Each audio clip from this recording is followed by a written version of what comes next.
हज़रत अली को रसूलुल्लाह ने ले लिया था। मैं एक बात बयान कर दूं, ये दो घर नहीं थे, ये एक ही घर में थे।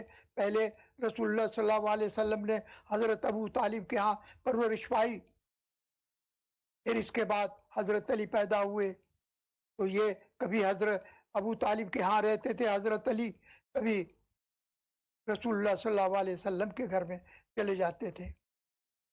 ये सिलसिला, और ख़ुद वो साथ में ले जाते थे रसूलुल्लाह सल्लल्लाहु अलैहि वसल्लम। आपने उनको तालीम फरमाई। सबसे पहले जो ज़रूरी था इस दुनिया में ज़िंदा रहने के लिए, घोड़ा सवारी, ऊँट के ऊपर सवारी, जैसे आपने खुद सीखी थी।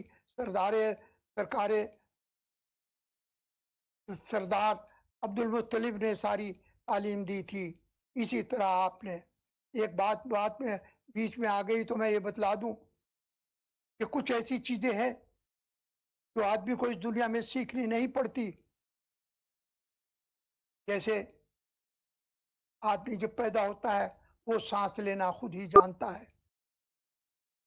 इसके अलावा बच्चे को जब दूध पिलाते हैं उसको शक करना, निगलना वो जानता है।